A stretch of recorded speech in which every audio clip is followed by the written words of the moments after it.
பெரியபட்டணம் எனும் மாய உலகம் வானத்தையும் பூமியையும் இணைக்கும் மர்ம பாலமாக இருந்தது. அங்கு மலைகள் பாடும், காடுகள் நினைவுகளை வைத்திருக்கும், நதிகள் காலத்தைப் போல மாறிக்கொண்டே ஓடும். அந்த உலகத்தின் மையத்தில் பழங்கால நட்சத்திரங்கள் விழுந்ததாக கூறப்படும் யானை விழுந்தான் பள்ளத்தாக்கு இருந்தது.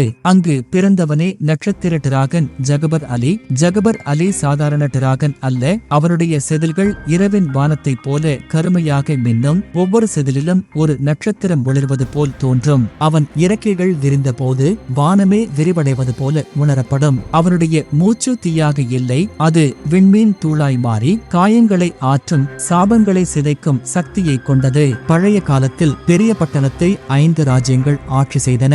அவை ஒன்றோடொன்று சமநிலையாய் இருந்தன. அந்த சமநிலையை காக்கும் காவலன் ஜகபர் அலி. ஆனால் அவன் மறைந்திருந்தான். மனிதர்களின் பேராசை அதிகரித்த போது நட்சத்திரங்களின் குரல் மங்கியது. ஜகபர் அலியோ யானை விழுந்தான் பள்ளத்தாக்கின் ஆழத்தில் உறங்கினான். நட்சத்திரங்களின் இதயம் மீண்டும் அழைக்கும் வரை அவன் விழிக்க மாட்டான் என்று தீர்மானித்தான். அந்த காலத்தில் ரைஹானா என்ற இளம் பெண் வாழ்ந்தாள். அவள் ஒரு நூலக காவலரின் மகள். பழைய ஓலைச்சுவடிகள், மறக்கப்பட்ட அரிசுவடி இவைகளுடன் அவள் வளர்ந்தாள். ஒரு இரவில் வானம் அசாதாரணமாக விழுந்தது.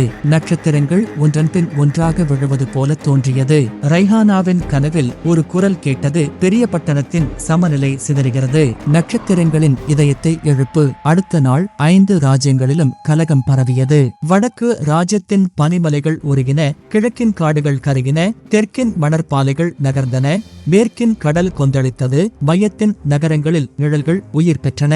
இந்த பேரழிவுகளின் மூல காரணம் நிழல் மந்திரவாதி ஜம்ஜெத். அவன் நட்சத்திர சக்தியை பிடித்து உலகை தன் கட்டுப்பாட்டில் கொண்டு வர விரும்பினான். ரைஹானா தந்தையின் நூலகத்தில் மறைக்கப்பட்டிருந்த ஒரு ஓலைச்சுவடியை கண்டாள். அதில் ஜகபர் அலியின் சின்னம் வட்டமாக சுழலும் நட்சத்திரங்களுக்குள் விரிந்த டிராகன் இறக்கைகள். ஓலைச்சுவடியில் எழுதப்பட்டிருந்தது, நட்சத்திரங்களின் இதயம் 3 சோதனைகளால் மட்டுமே எழும் உண்மை, தைரியம், தியாகம். அவள் பயணத்தை தொடங்கினாள். முதல் சோதனை உண்மை. கண்ணாடி ஏரிக்கரையில் அவளின் உள்ளத்தை காட்டியது.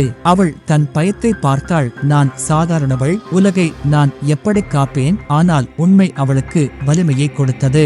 சாதாரண நம்பிக்கையே அசாதாரண மாற்றத்தை உருவாக்கும். ஏரி அமைதியானது. முதல் சோதனை கடந்தது. இரண்டாம் சோதனை தைரியம். இடியோசை மலை சுரங்கத்தில் உயிர் பெறும் நிழல்கள் அவளை சூழ்ந்தன.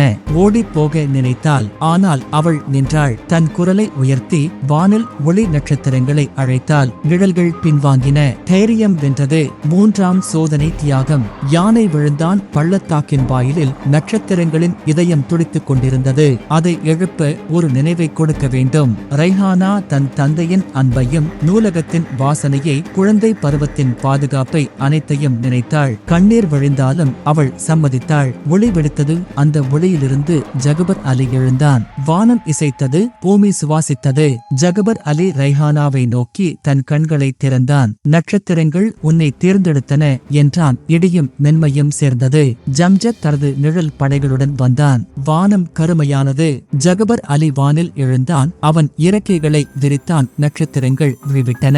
அவன் மூச்சு விண்மீன் தூளாய் மழையாயிற்று. நிழல்கள் கரைந்தன. ஜம்ஜெத் இறுதியாக ஒரு சாபம் விட்டான். ரைஹானா முன்னேறி தன் தியாகத்தின் நினைவினாலும் நம்பிக்கையின் ஒளியாலும் அந்த சாபத்தை உடைத்தாள். போர் முடிந்தது. சமநிலை மீண்டும் நிலைநிறுத்தப்பட்டது. ஜகபர் அலி மீண்டும் காவலனாக வானத்தில் சுற்றினான். அவன் ரைஹானாவிடம், நட்சத்திரங்களின் குரல் உன்னுள் தொடரும், நினைவுகள் போயினாலும் உன் பாதை ஒளியாயிருக்கும் என்றான். ரைஹானா திரும்பி வந்தாள். அவள் தன் தந்தையின் நூலகத்துக்குள் நுழைந்தாள். நூலகம் அவளுக்கு புதிய இடமாக தோன்றியது. ஆனால் அவள் எழுதத் தொடங்கினாள். புதிய ஓலைச்சுவடிகள், புதிய அரிசுவடை. பெரியபட்டணத்தின் மக்கள் அவளை நட்சத்திரங்களின் எழுத்தாளர் என்று அழைத்தனர். இன்றும் இரவு வானத்தில் ஒரு டிராகன் வடிவ நட்சத்திர கூட்டம் மின்னும். அது ஜகபர் அலி. பெரியபட்டணத்தின் மீது அவன் காவல் தொடர்கிறது. நம்பிக்கை, தைரியம், தியாகம், இந்த 3ம் இருக்கும் வரை நட்சத்திர டிராகன் ஒருபோதும் மறைய மாட்டான்.